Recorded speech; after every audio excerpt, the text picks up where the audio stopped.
जिलाधिकारी ने की रेप पीड़िता से मुलाकात, पीड़ित परिजनों को दिया आश्वासन, कहा बच्ची के पढ़ाई का खर्च सरकार उठाएगी। धूमधाम से निकाली गई प्रतिमा विसर्जन शोभा यात्रा, यात्रा में महिला मोर्चा की कई पदाधिकारी हुई शामिल। नरसंहार में मृतकों की प्रतिमा पर किया माल्यार्पण, स्थानीय लोगों ने जताया शोक। गंदगी देखकर भड़के जिलाधिकारी, ईओ और चेयरमैन को लगाई जमकर फटकार। नमस्कार, आज की खबर में आपका स्वागत है। मैं हूं आपके साथ शिखा मेहरोत्रा। शुरुआत करते हैं उत्तर प्रदेश खबरों की। उत्तर प्रदेश सरकार में परिवहन मंत्री देवशंकर सिंह ने अखिलेश यादव पर तंज कसते हुए कहा कि अखिलेश यादव बिना सांसद बने अगर प्रधानमंत्री बन रहे हैं तो बन जाएं। उत्तर प्रदेश में अब की एक भी सीट समाजवादी पार्टी नहीं पाएगी, बल्कि मैनपुरी वाली सीट भी इस बार चली जाएगी। वहीं साथ ही क्षत्रिय महासभा द्वारा आयोजित कार्यक्रम में पहुंचे परिवहन मंत्री देवशंकर सिंह ने स्वामी प्रसाद मौर्य के साधु संतों पर दिए गए बयान को लेकर कहा कि स्वामी प्रसाद मौर्य जब से बीजेपी के सामान्य कार्यकर्ता से चुनाव हारे हैं, विक्षिप्त हो गए हैं। वो चाहते हैं कि ऐसी बयानबाजी करके वो चर्चा में आ जाए। उन्होंने कहा कि उनको अपनी इस कार्यशैली में सुधार करना चाहिए और ऐसी बयानबाजी से बचना चाहिए। अखिलेश यादव बिना सांसद के प्रधानमंत्री बन सकते हैं तो बन जाए। उत्तर प्रदेश में एक को सीट नहीं मिलने वाली। अच्छा सर, आजम खां को इस बार मैनपुरी सीट भी नहीं मिलने वाली। इस बार मैनपुरी सीट भी नहीं मिलेगी। धर्म नगरी अयोध्या के साथ साथ अब पर्यटक नगरी भी बन रही है। विजयदशमी के पर्व पर धार्मिक नगरी अयोध्या में आध्यात्मिक पर्यटन को बढ़ावा देने के लिए गुप्तार घाट सरयू तट के किनारे स्पोर्ट्स एडवेंचर का उद्घाटन किया गया। इस मौके पर मंडलायुक्त गौरव दयाल, जिलाधिकारी नीतीश कुमार और सदर विधायक वेद प्रकाश गुप्ता मौजूद रहे। बता दें, सरयू नदी के किनारे पर्यटन और पर्यटकों को जोड़ने के लिए वाटर स्पोर्ट्स एडवेंचर की शुरुआत की गई, जिसमें लोगों को स्पीड बोट के जरिए सरयू नदी की लहरों से खेलने का मजा मिलेगा। अयोध्या में पर्यटकों की संख्या बढ़ रही है और हम लोगों को और बहुत सारे अट्रैक्शंस क्रिएट करने की आवश्यकता है। लोग यहाँ पर आएँ, समय बिताएं और माँ सरयू की गोद में उनको खेलने का मौका भी मिले, अवसर मिले। इस दिशा से बहुत सी गतिविधियाँ प्लान की जा रही हैं। आज यहाँ पे वाटर स्पोर्ट्स को प्रारंभ किया गया है और यहाँ पे सभी लोग मौजूद हैं, सब जनप्रतिनिधि हैं और माननीय नित्य गोपाल दास जी हैं, उनका भी आशीर्वाद प्राप्त हुआ है। तो मैं मानता हूँ जो श्री नीलयम है, जिनकी टीम द्वारा इसको आयोजित किया गया है, ये बहुत ही सराहनीय पहल है और सबको शुभकामनाएं मैं देता हूँ। उम्मीद करता हूँ ये जिलाधिकारी अविनाश सिंह ने तहसील अकबरपुर के अंतर्गत गांव नसीरपुर कैथी में रेप पीड़िता के घर पहुंचकर बच्ची और उसके परिजनों से मुलाकात की और इस दौरान जिलाधिकारी ने पीड़ित परिजनों को आश्वासन दिया कि बच्ची की पढ़ाई के लिए जो भी खर्च लगेगा उसका पूरा खर्चा सरकार उठाएगी और सरकार द्वारा चलाई जा रही योजनाओं का लाभ दिया जाएगा। इस दौरान जिलाधिकारी ने बच्चों को कपड़ा, फल और चॉकलेट वितरण किया। जनपद देवरिया के रुद्रपुर में 2 अक्टूबर को हुए नरसंहार एक भारत के इतिहास में बहुत बड़ी घटना मानी गई। इससे प्रदेश ही नहीं बल्कि पूरे देश ने दुख जताया। वहीं रुद्रपुर में दुर्गा पूजा के पंडाल में मृतकों की प्रतिमा बनाकर स्थानीय लोगों ने याद किया और संदेश देते हुए बताया कि फतेहपुर में हुए नरसंहार से पूरा देश दुखी है और ऐसा दोबारा पूरे देश में ना हो, ऐसा संदेश दिया। फतेहपुर में घटना हुई है वो बहुत दुखदायक है। ऐसी घटनाएं नहीं होनी चाहिए थी, इसलिए हम लोग ये प्रतिमा बनाकर उनको श्रद्धांजलि दिए हैं उनको। और मैं प्रार्थना करता हूँ भगवान से कि हे भगवान, आज के बाद से ऐसी घटना पूरे रुद्रपुर में नहीं, पूरे भारत में ऐसी घटना कभी कहीं ना हो और दोनों परिवार को सरकार उनको सुरक्षा दे और उसका निर्णय ले। तो फतेहपुर में शारदीय नवरात्र पर अयोध्या में 9 दिनों तक देवियों की अलग अलग प्रतिमाएं अलग अलग पंडालों पर सजाई गई थी। वहीं आज विजयदशमी के शुभ अवसर पर धूमधाम से मां दुर्गा प्रतिमा विसर्जन शोभा यात्रा निकाली गई। देर रात से मां दुर्गा की प्रतिमाएं अयोध्या के जीआईसी मैदान में इकट्ठा हुई। वहीं इस शोभा यात्रा में भाजपा महिला मोर्चा की पदाधिकारी कार्यकर्ता भी शामिल हुई।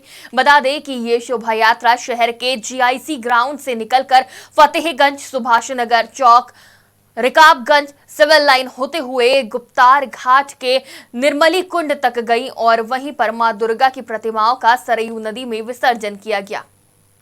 जगह जगह पे पुष्प वर्षा होने के लिए महिलाएं, बच्चे, दर्शनार्थी खड़े हुए हैं।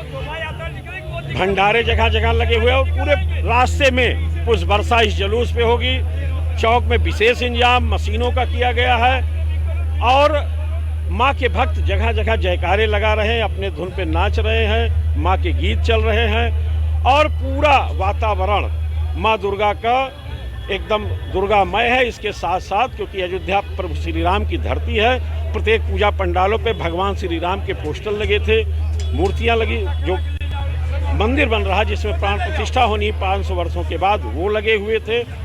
और आज ये पूरा जुलूस जो जीआईसी से निकलकर फतेहगंज से चौक, रिकाबगंज से बस अड्डा, टीवी टावर होते हुए निर्मली कुंड को जाएगा।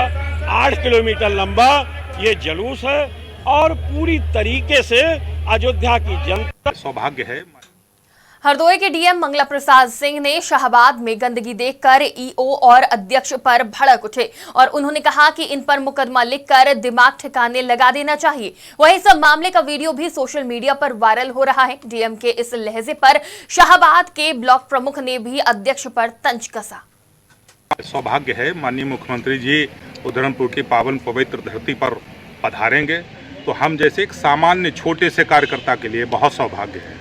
और दूसरा बहुत बड़ा सौभाग्य यह है कि माननीय जिलाधिकारी ने इतनी प्रशंसा करी है फील्ड को देख के। और मैं ये संदेश देना चाहूँगा, शपथ ग्रहण में उन्होंने बहुत सी उंगलियां उठाई थी विकासखंड शाहबाद के ऊपर चेयरमैन ने। 2-2.5 वर्ष हो गए हैं उधमपुर छोड़े हुए, तब माननीय जिलाधिकारी ने उधमपुर की तारीफ करी और वहाँ फाइनल किया है। और अगर मेरे हाथ में उधमपुर होता तो ये और चमकदार होता।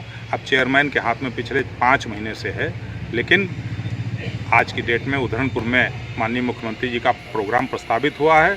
हम सब कार्यकर्ता बहुत गौरवान्वित महसूस कर रहे हैं। उधमपुर की एक एक जनता बहुत गौरवान्वित।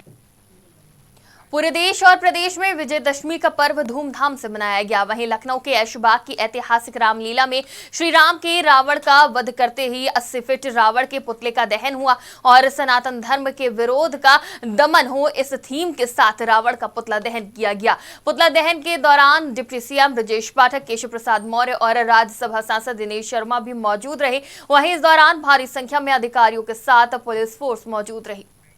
गोपनीय शिकायत प्राप्त हुई थी कि कोई फर्जी साइट बना करके लोगों को टिकट बेचने का आश्वासन दे करके वो साइट चलाई जा रही है।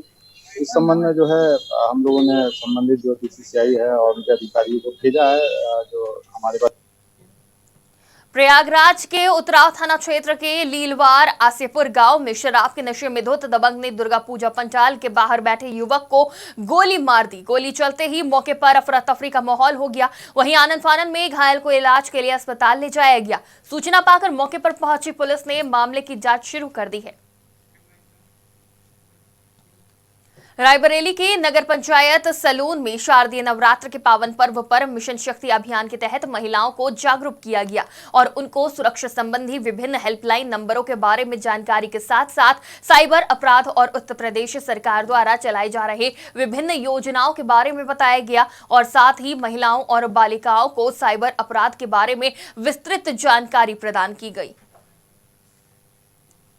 रायबरेली में 3 दिन से लापता पत्नी की जानकारी पड़ोसी महिला से लेना एक युवक को भारी पड़ गया। युवक का आरोप है कि पड़ोसी महिला ने उस पर पेट्रोल डालकर आग के हवाले कर दिया। युवक को गंभीर हालत में जिला अस्पताल लाया गया, जहां डॉक्टरों ने उसे लखनऊ रेफर कर दिया है। वहीं आरोपी रीमा पांडे ने पूरे मामले की जानकारी दी। शहर कोतवाली क्षेत्र के अंतर्गत राजी कॉलोनी है, वहाँ से एक मामला सामने आया है जिसमें कि एक व्यक्ति के पेट्रोल से जलने की खबर आ रही थी। मामले की गहनता से जानकारी की गई है तो उसमें एक पड़ोस की रहने वाली महिला पे आरोप लगाया गया है। इसकी और गहनता से जानकारी की जा रही है, जांच की जा रही है, जो भी तथ्य सामने आएंगे। जनपद सिद्धार्थनगर के बांसी कोतवाली क्षेत्र के भडही मिश्रौलिया गांव के चवरताल मड़ई में सुबह करीब 8 बजे एक महिला का शव मिलने से सनसनी फैल गई। वहीं ग्रामीणों ने इसकी सूचना संबंधित कोतवाली पर दी, जिसकी सूचना पाकर घटनास्थल पर पहुंची पुलिस ने शव को जमीन से निकलवाया और आगे की कार्रवाई में जुट गई। आज दिनांक 24/10/23 को थाना बांसी के ग्राम चवरताल मड़ई में एक वृद्धा की डेड बॉडी की सूचना प्राप्त हुई थी। स्थानीय पुलिस द्वारा तत्काल मौके पर पुलिस पहुंचकर बॉडी को कब्जा पुलिस में लेकर अग्रेतर विधिक कार्रवाई प्रारंभ की गई। जानकारी करने पर ज्ञात हुआ कि उक्त वृद्धा श्रीमती कोयली देवी, जिनकी उम्र करीब 60 वर्ष थी, की गुमशुदगी थाने पर दिनांक 21/10/23 को दर्ज की गई थी। प्रकरण में परिजनों द्वारा दी गई तहरीर के आधार पर सुसंगत धाराओं में अभियोग पंजीकृत किया गया है। तहरीर में 4 व्यक्तियों को नामजद किया गया है, जिसमें 2 बाल अपचारी हैं। तहरीर में यह उल्लेख किया गया है कि घर में प्रचलित एक प्रेम संबंध के विषय में जानकारी हो जाने के कारण नामित अभियुक्त गण द्वारा मृतका की हत्या की गई थी। अग्रेतर विधिक कार्रवाई की जा रही है। विवेचना के दौरान जो तथ्य प्रकाश में आएंगे उनके आधार पर सुसंगत धाराओं में का समावेश करते हुए राजधानी लखनऊ में आज बड़ी धूमधाम से विजयदशमी का पर्व मनाया गया, जहां जगह जगह मेले का आयोजन भी किया गया है और बुराई के प्रतीक के तौर पर रावण के पुतले का दहन किया गया। वहीं लखनऊ के प्रसिद्ध ऐशबाग रामलीला मैदान में आज 80 फुट का रावण दहन किया गया, जिस पर लिखा है सनातन धर्म के विरोध का दमन। आपको बता दें कि ऐशबाग के प्रसिद्ध रावण दहन को देखने के लिए बड़ी संख्या में लोग पहुंचे थे। खासतौर से बच्चे इस दौरान काफी उत्साहित नजर आए।